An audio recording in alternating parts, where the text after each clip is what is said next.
Hi friends, thanks so much for joining me today. I have a new project to share with you for the Vicki Boutin design team, and as you can see I'm working in my junk journal. I mentioned in one of my previous videos that I'm using this junk journal to record some of our memories from our summer school holidays. So here in Australia we have our summer holidays over December and January, and so I have lots of photos of things that we did with our kids over the school holidays, and so I'm using my junk journal as a bit of a mixed media mini album is what I would probably call it. So I'm using it to practice my mixed media in, and at the same time I'm also using it to record some of our memories from our summer school holidays. So I'm working with the art crayons today, and these are probably my go-to product for adding mixed media to my projects. I think probably because they're probably the most used of my mixed media items. I guess I'm quite comfortable with using them, and I think that's what's important if you're just getting started using mixed media. Keep practicing and keep using the products, and you will get to a point where you just feel comfortable with them. You know how they work, you know how to apply them and how they're going to dry and that sort of thing. And so I find that I reach for my art crayons probably more than other mixed media products, because I guess I've used them a lot and I'm now quite comfortable with using them. And people have said to me, you make it look so easy, and it really is easy, but at the same time I understand that when you're just getting started it doesn't seem easy, and so just keep practicing and keep using them and until you feel comfortable with them, and and it will become easier. Okay, so I'm going to be documenting. You can see over on the left there I have a photo strip of 3 photos, and they're of my youngest daughter and my nephew swimming in the pool.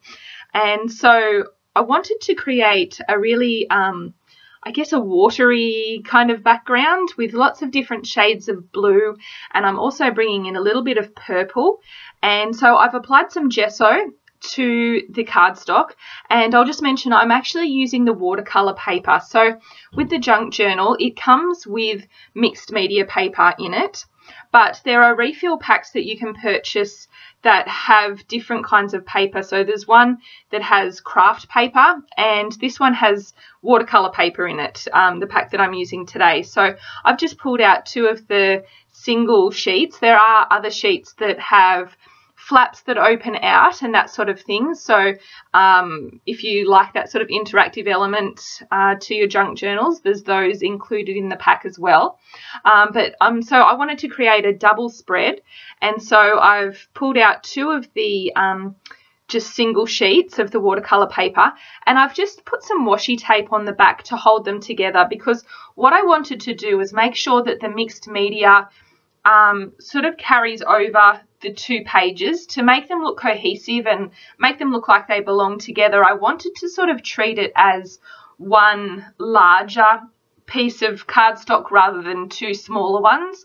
And so by taping them together like that, I felt like that in my mind I sort of see them more as one page rather than 2 separate pages. And it also just means that where I've added the mixed media in the middle of the page there, it sort of goes over both pages and makes it look like the 2 pages belong together and makes it look more cohesive. And so you can see that I'm adding lots of water, just letting those colours blend together beautifully. Where I felt like they hadn't blended very well, I just added some more water. That's what I'm doing now, and used my water brush just to blend those colours together nicely, and I'm really happy with how that turned out. Okay, so that's dry now, and so I just want to add some more texture to the background and some more interest. So I've pulled out one of my stencils. This is one of the newer ones from Vicki Boutin. She released this set, I think it was at Creativation earlier this year. And so the set of stencils comes with 3 different stencils in it. So it's quite, you get, you know, the 3 in the set, which makes it quite cost effective. And so this is probably my favourite one. It's probably the one that I use the most. And so I'm just using my stencil brush with the art crayons dry this time.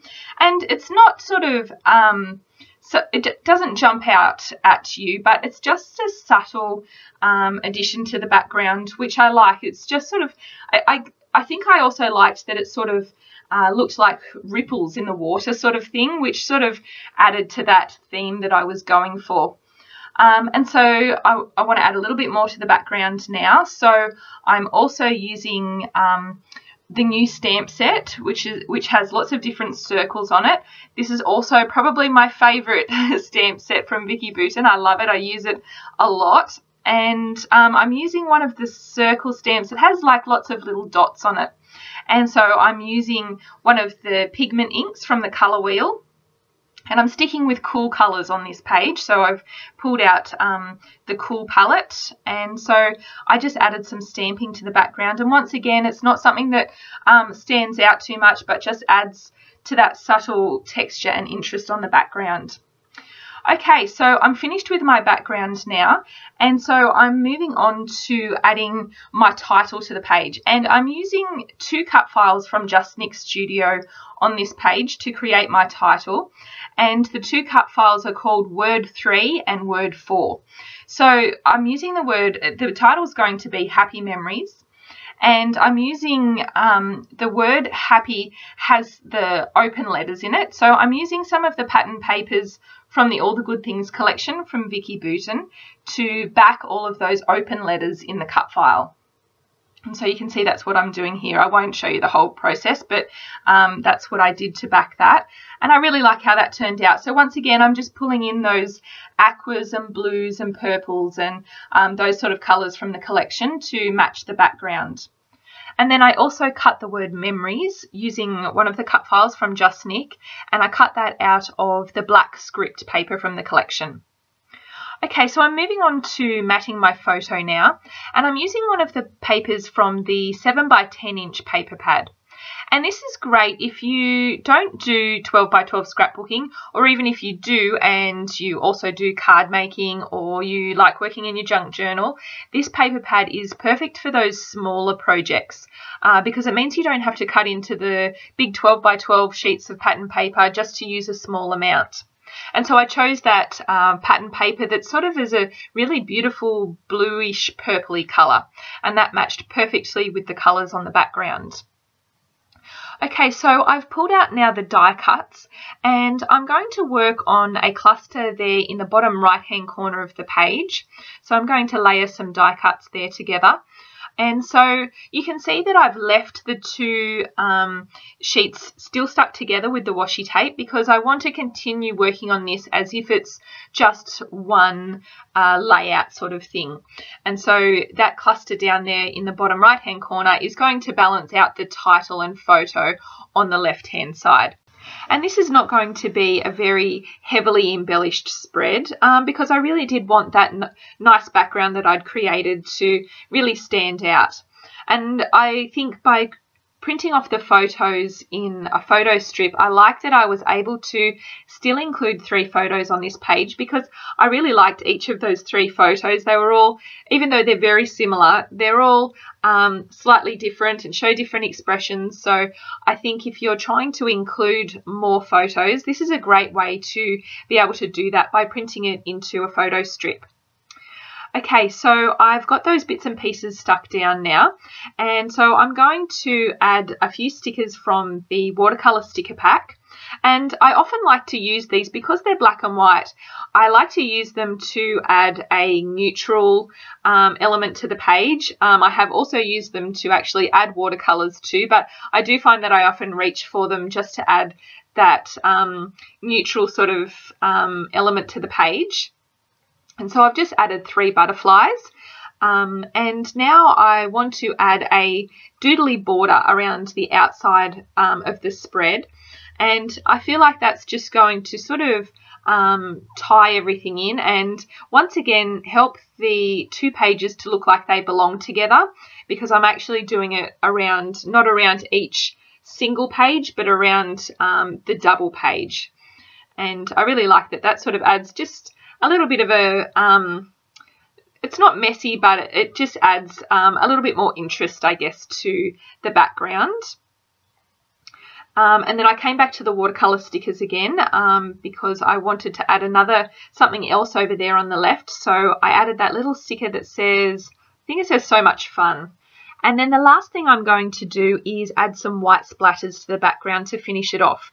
And I'm just using my Vicki Boutin white gesso, and I'm adding some water to it, and then I'm going to splatter it onto the background using my paintbrush. And I really love the effect that this gives. So that will finish off the spread. So thank you so much for joining me today. I hope that you enjoyed this video.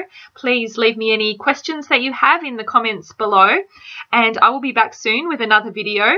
So until then, please take care, and I will see you then. Bye for now.